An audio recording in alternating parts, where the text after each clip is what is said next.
Innal hamdalillah nahmaduhu wa nasta'inuhu wa nastaghfiruh wa na'udzu billahi min syururi anfusina wa min sayyiati a'malina may yahdihillahu fala mudhillalah wa may yudlilhu fala hadiyalah. Asyhadu an la ilaha illallah wahdahu la syarikalah wa asyhadu anna Muhammadan abduhu wa rasuluh alladzi la nabiyya wa la rasula ba'dah, amma ba'du.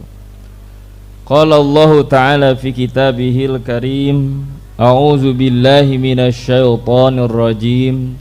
Ya ayyuhalladzina amanu kutiba alaikumusiyam kama kutiba alal ladzina min qablikum la'allakum tattaqun.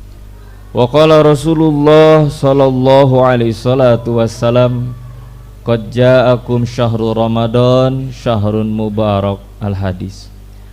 Masyiral mu'minin ikhwatu iman, sidang Jum'ah rahimakumullah. Setiap kali Allah subhanahu wa ta'ala menetapkan satu ibadah untuk hambanya, maka pada setiap ibadah yang kita laksanakan itu memiliki tujuan. Para ulama menyebutnya sebagai maqasidul ibadah.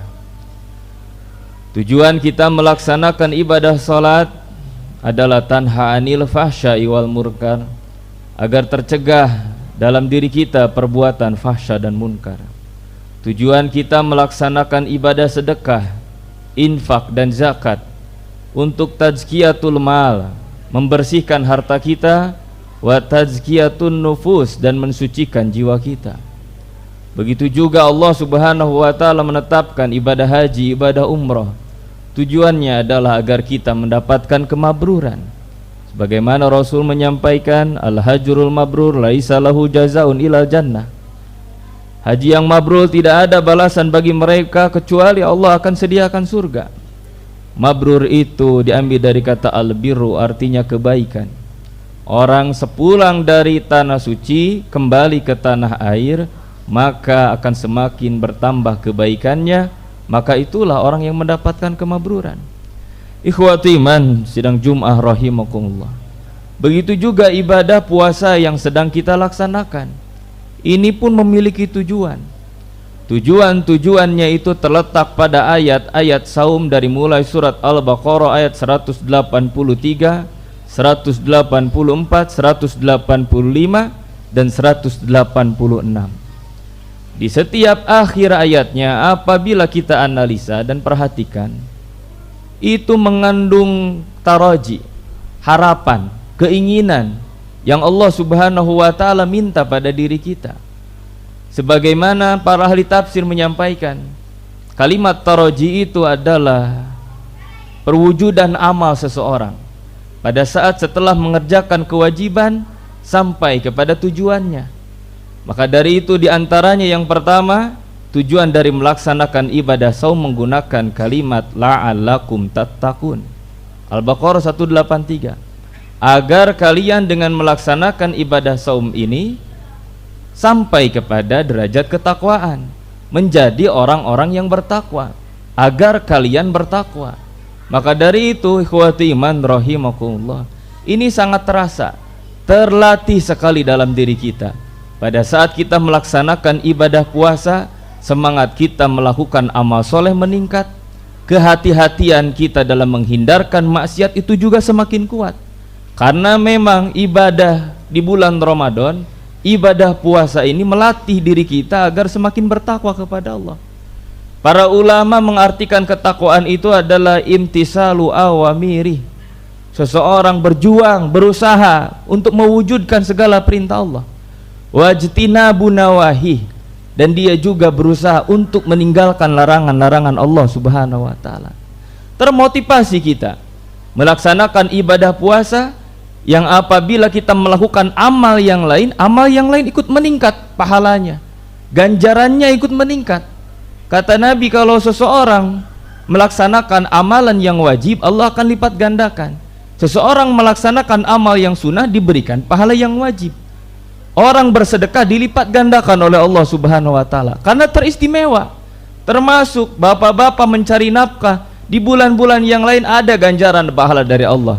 Tapi sekarang kita mencari nafkah dalam keadaan berpuasa, dalam keadaan beribadah kepada Allah, ada pelipat gandaan pahala.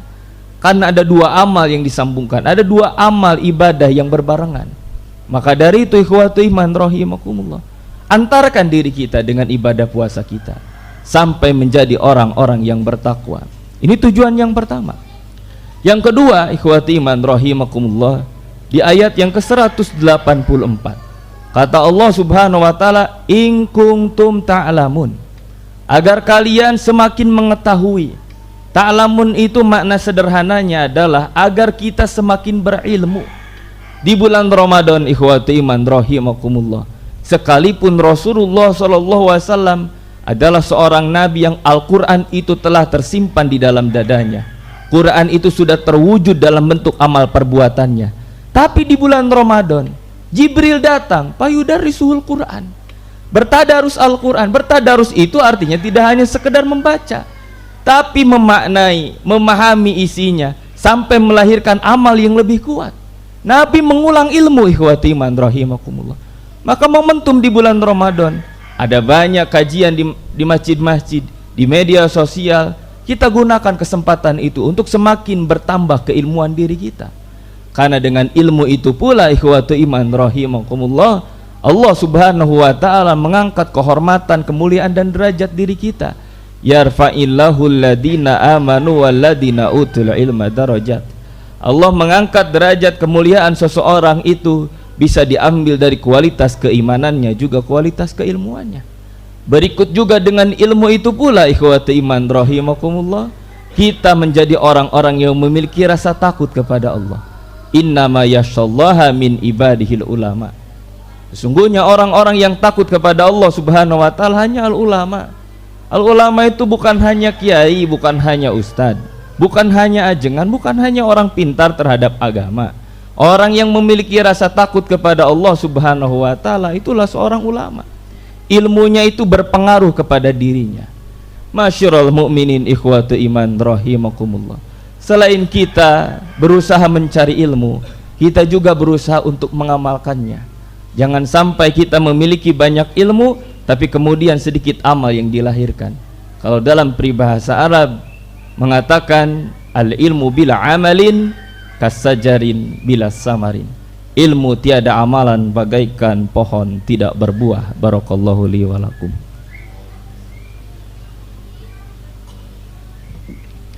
Alhamdulillahilladzi arsala rasulahu bil huda wa dinil haq liyudhhirahu ala dini kulli wa kafa billahi syahida. Asyhadu an la ilaha illallah wahdahu la syarikalah wa asyhadu anna Muhammadan abduhu wa rasuluh alladzi la nabiyya ba'da, amma ba'du. Ikhwati iman sidang Jumat rahimakumullah, tujuan yang ketiga dari melaksanakan ibadah puasa kita, di ayat ke-185 kata Allah, wa la'allakum tashkurun, agar kalian semakin menjadi hamba Allah yang bersyukur. Imam Ibn Taimiyah di dalam kitabnya Majmu'ul Fatawa mengatakan, asyukru fi qalbi, syukur itu dimulai dari hati seseorang, meyakini bahwa Allah subhanahu wa ta'ala telah mengkaruniakan kenikmatan yang banyak kepada dirinya, sebagaimana diungkapkan dalam Quran surat Al-Ahqaf, an'amta nikmatakallati alayya, engkau telah memberikan nikmat yang sempurna kepadaku. Kemudian wabilisani, terwujud dalam lisannya, dalam ucapannya, tidak pernah pelit mengucapkan kalimat tahmid alhamdulillah untuk setiap kenikmatan yang dia rasakan, apakah itu nikmat yang kecil ataupun nikmat yang besar.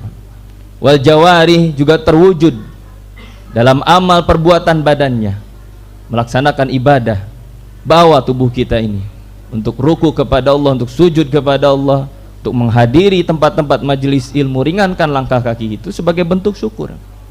Bagaimana kita tidak terlatih kesyukuran kita di bulan Ramadan? Allah subhanahu wa ta'ala memerintahkan diri kita untuk menahan dahaga dan lapar, dan Nabi menyampaikan as-shaimi, bagi seorang yang saum itu farhatani, itu ada dua kebahagiaan. Satu nanti di akhirat, inda liqa rabbi, berbahagia pada saat dia bertemu dengan Rabbnya. Yang kedua di dunia, wa inda iftarih, pada saat dia berbuka. Kenikmatan haus kita bertemu dengan segelas air teh saja itu kenikmatan yang luar biasa. Makanya Quran itu mengulang-ulang agar kita mentafakuri setiap rizki dalam bentuk makanan yang diantarkan kepada diri kita. Afalam yang turu ila ta'ami, pernahkah kamu memperhatikan makanan yang kalian makan? Kalau sudah sebutir beras itu menjadi rizki bagi diri kita, Allah akan antarkan. Sebutir kurma itu sudah menjadi rizki bagi diri kita, Allah akan antarkan. Allah sudah tetapkan dari mulai pohon kurma itu ditanam. Afara'aitumul ma'alladzi tasrabun antum anzaltumuha minas samai am nahnu munzilun. Pernahkah kalian memperhatikan air yang kalian minum, kalian kayak menurunkannya dari langit atau kami yang menurunkannya, kata Allah. Kalau sudah setetes air itu sudah menjadi rizki bagi diri kita, Allah akan antarkan kepada diri kita. Tapi acap kali ikhwati iman rahimakumullah, untuk rizki makan dan minum karena terasa setiap hari diterima oleh diri kita, kita lupa bahwa itu adalah kenikmatan dari Allah. Makanya Nabi memohon kepada umatnya untuk mensyukuri nikmat makan dan minum. Sebelum makan ucapkan bismillah, selesai makan ucapkan alhamdulillah, segala puji bagi Allah. At'aman yang telah memberi aku makan, wasaqon yang telah memberi aku minum, wa jalana minal muslimin. Mudah-mudahan aku termasuk kepada orang-orang yang berserah diri.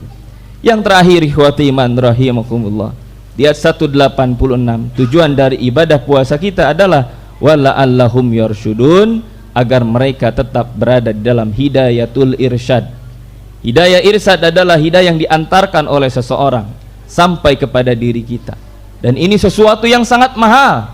Hidayah irsyad akan menetap di dalam diri seseorang sampai dengan maut menjemput dirinya. Seperti Nabi Huwatiman mengantarkan hidayah kepada pamannya, orang yang sangat Nabi cintai, Abu Thalib. Pada saat sakratul maut, ditalkin itu pamannya, "Qul ya ammi la ilaha illallah." Katakanlah pamanku, la ilaha illallah. La uhajuka yaumal qiyamah indallah. Aku akan bela dirimu nanti pada hari kiamat. Tapi datang Abu Jahal, Abu Lahab mengganggunya. Silahkan katakan olehmu, Abu Thalib, kalau engkau tidak malu terhadap agama nenek moyangmu, yang akan engkau tinggalkan. Wafat ikhwatimah dalam keadaan su'ul khotimah, tidak mengucapkan kalimat itu. Dan Nabi tidak berhenti karena kasih sayangnya sangat besar. Kata Nabi, aku akan meminta ampun atas dosa-dosa yang dilakukan oleh pamanku. Turun Quran surat At-Taubah ayat 113, maka lin nabiyina walladina amanu ayastaghfiru lil musyrikin walau lil qurba. Tidak pantas bagi seorang nabi dan orang-orang yang beriman memohon ampun untuk dosa orang-orang musyrik sekalipun dia kerabat dekatnya. Innaka la tahdi man ahbabta. Hai Muhammad, kau tidak bisa memberi hidayah sekalipun kepada orang yang paling kau cintai, walakin Allah yahdi may yasha, akan tetapi Allah subhanahu wa ta'ala berkehendak memberi hidayah kepada siapa saja. Nabi sendiri tidak bisa mengantarkan itu.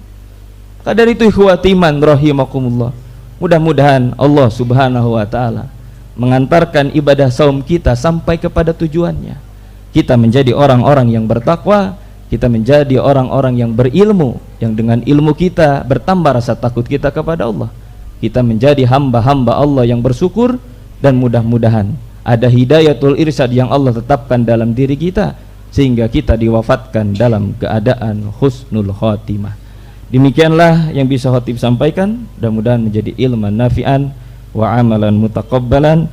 Rabbana zalamna anfusana wa illam taghfir lana wa tarhamna lanakunanna minal khasirin.